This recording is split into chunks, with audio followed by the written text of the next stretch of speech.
नमस्कार, मैं जनवक्ता शिवम गौतम। बड़ी खबर आ रही है। जिस तरीके से नेपाल के प्रधानमंत्री खड़ग प्रसाद ओली, जिनको केपी शर्मा ओली कहा जाता है, उन्होंने एक नया चाल चली थी जिसको कहा जा रहा था चीन के कहने पर, लेकिन अब वो उस चाल को पीछे लेते हुए नजर आ रहे हैं। जिस बात के लिए पूरे देश में हंगामा था और भारत के एक अधेड़ युवा नेता ने भी कहा था कि भारत सरकार को बताना चाहिए कि नेपाल के साथ भारत का क्या चल रहा है।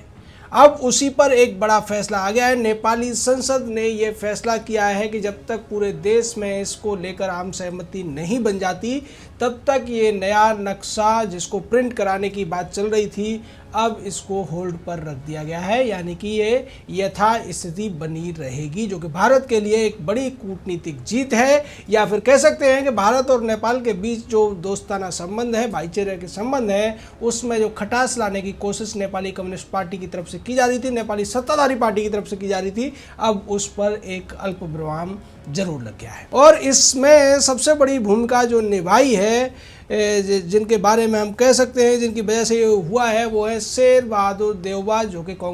नेपाली कांग्रेस पार्टी के लीडर हैं। और बाकी की जो अन्य पार्टियां हैं, उन सभी ने ये कहा कि इस तरीके से, एक तरफा तरीके से, जब तक पूरे देश में कोई आम सहमति नहीं बनती है, तब तक खड़ग प्रसाद ओली ऐसा नहीं कर सकते हैं। ये खड़ग प्रसाद ओली यानी केपी ओली को एक और बड़ा झटका आज सुबह लगा था, जब नेपाली जो जनरल है पूर्णचंद थापा, उन्होंने भी उनकी बात को पूरी तरह से मानने से इनकार कर दिया था। दरअसल केपी ओली ने यह कहा था पूर्णचंद थापा से कि आप जो मनोज मुकुंद नरवाने भारत के सेनाध्यक्ष हैं, उनकी बात का जवाब दीजिए। और इस पर पूर्णचंद थापा ने कह दिया कि ये ठीक नहीं होगा, क्योंकि ये राजनीतिक मुद्दा है और इस तरीके से सेना नायक के द्वारा आप बयान दिलवाकर चीज़ों को बिगाड़ने की कोशिश करेंगे, इसलिए मैं बयान नहीं दूंगा। अब इसको हुक्म उदूली कह सकते हैं या फिर एक अच्छी सलाह, जिसके बाद झटका लगा केपी ओली को। और उसके बाद जिस तरीके से संसद ने झटका दिया केपी ओली को, उसके बाद केपी ओली, उनकी पार्टी और उनके पीछे बैठा हुआ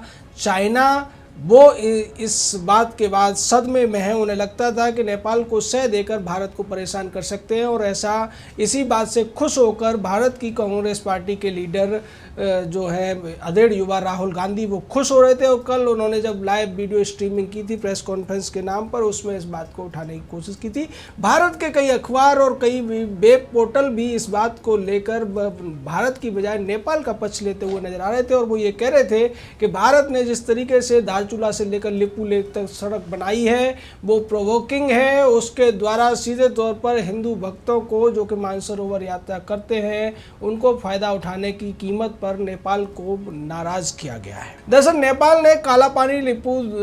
लेक और लिम्पियाधुरा के 3 इलाकों को अपना इलाका बताकर एक नक्शा छाप दिया था। और उसकी वजह यही थी कि नेपाल में जो कम्युनिस्ट ग्रुप हैं, वामपंथी जो गुट हैं, उन्होंने प्रदर्शन किया था इस धारचूला लिपू लेक सड़क के बाद में, और उन्होंने ये आरोप लगाया था कि भारत ने ये अतिक्रमण किया है। जबकि सीधे तौर पर जो 1857 में अंग्रेजों ने एक जो संधि हुई थी सुगौली की, उसके बाद नक्शा पारित किया था, उसमें स्पष्ट तौर पर का जो काली नदी है, उसके ईस्ट जो पश्चिम का इलाका है वो भारत का है और पूर्व का इलाका नेपाल का पड़ता है। काला पानी, लिपुलेख और लिम्पियाधुरा तीनों ही इलाके भारतीय इलाके में आते थे। लेकिन इसको लेकर नेपाल में जब कभी वामपंथी पार्टी विवाद करती रहती, प्रदर्शन करती रहती थी, लेकिन ये कोई बड़ी बात नहीं थी। उसके बाद जब नेपाल को चीन की सह मिली, और इसी बात को इंगित किया था भारतीय सेना के प्रमुख मनोज मुकुंद नरवाने ने, उन्होंने ये कहा था कि भारत और नेपाल के जो संबंध है बहुत दिनों से मधुर हैं, बहुत सालों से, सदियों से मधुर हैं। उसके बावजूद अगर इसके बीच में खटास लाने की कोशिश की जा रही है, तो ये एक गलतफहमी के तहत हो सकता है, या फिर किसी के इशारे की वजह से, किसी के उकसावे की वजह से। हालांकि उन्होंने चीन का नाम नहीं लिया था, लेकिन नेपाल को मिर्ची लगी और उन्होंने इस पूरे मामले में चीन का एक एंगल ढूंढ लिया। और इसके बाद नेपाल की तरफ से कहा जाने लगा कि भारतीय सेना के प्रमुख ने बहुत ज़्यादा आगे जाकर नेपालियों का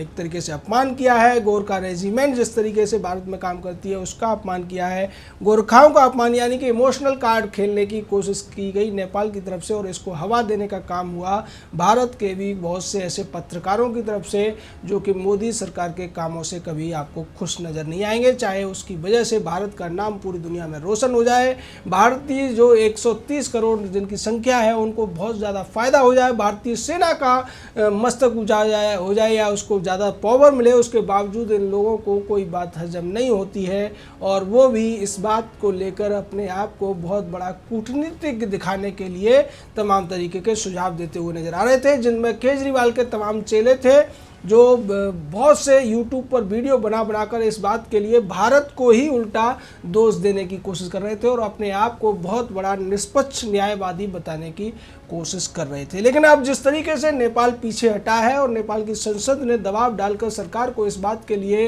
राजी किया है कि वो इस मामले को अभी पूरे देश की सहमति लेने तक ज़्यादा आगे न बढ़े, तो सीधे तौर पर ये भारत की जीत है, भारत की कूटनीतिक जीत है। हालांकि दोस्ताना भाईचारे के संबंधों में जीत हार नहीं होती है। इसको ऐसे कह सकते हैं कि बड़े भाई ने जब किसी बात को रखा और ये कहा कि आप एक तरफा तौर पर इस तरीके से नक्शा पास करके भारतीय इलाकों को अपने इलाकों में नहीं दिखा सकते हैं, ये सीधे तौर पर आपसी संबंधों को बिगाड़ने का काम है और इस पर सोचा जाना चाहिए। उसी बात को मानते हुए अब नेपाल की जो अधिकतर जनता है, क्योंकि नेपाली कम्युनिस्ट पार्टी जो शासन कर रही है वो पूरी तरह से बहुमत की सरकार नहीं है और इसके जो दो नेता हैं केपी ओली और पुष्प दहल प्रचंड, जिनको जाना जाता है प्रचंड के नाम से, वो हमेशा से चाइना के पक्षधर रहे हैं। चूँकि वो वामपंथी पार्टियां हैं और वामपंथी पार्टियां किसी भी देश में काम करती हैं तो वो चाइना को अपना आदर्श और अपना आका जरूर मान लेती हैं। भारत की वामपंथी पार्टियों के बारे में भी आपको यही अब तक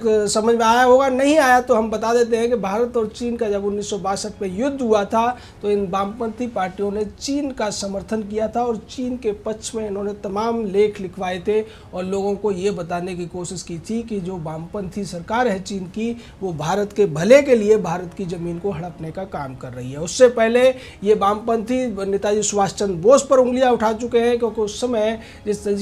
तरीके से युद्ध चल रहा था उसमें रूस और जर्मनी आमने सामने थे और उन्हें ये लगता था कि जर्मनी और जापान के सहयोग से भारत की आज़ादी की मांग करने वाले नेताजी सुभाष चंद्र बोस एक गलत काम कर रहे हैं और वो पिट्ठू बन गए हैं जापानी शासक तोजो और जर्मन शासक हिटलर के। जबकि असलियत ये थी कि नेताजी सुभाष चंद्र बोस एक निर्वासित सरकार घोषित कर चुके थे और एक राष्ट्राध्यक्ष के तौर पर जो निर्णय ले रहे थे वो भारत के हित में थे। तो ये इनका इतिहास है वामपंथियों का। और वर्तमान तो आपको पता ही है कि वामपंथी किस तरीके से हर बात को किस एंगल से देखते हैं। भारत के खिलाफ जितनी साजिशें होती हैं उनके पीछे कहीं ना कहीं वामपंथियों का दिमाग होता है, चाहे JNU की घटना हो या फिर दिल्ली में शाहीन बाग जैसे जितने भी खेल हुए या दो दंगे हुए उनमें कहीं ना कहीं वामपंथी कनेक्शन नज़र आ रहा था। और यही वजह है कि नेपाल की वामपंथी सरकारें या उनकी पार्टियां भी कुछ अलग नहीं है, वो भी अपने देश की पुरानी परंपराओं से नफरत करते हैं। वामपंथियों की सोच का एक सबसे बड़ा एक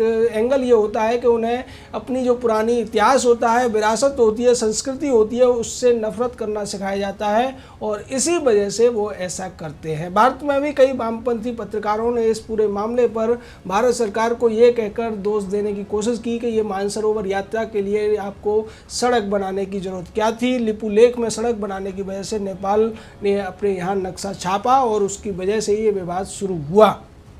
तो सीधे तौर पर यह विवाद अब थमता हुआ नजर आ रहा है और लिपू लेक, काला पानी, लिम्पियाधुरा भारत के जो हिस्से हैं, भारत के जो क्षेत्र हैं, अब नेपाल उनको लेकर नया नक्शा छापने का जो कार्रवाई है उसको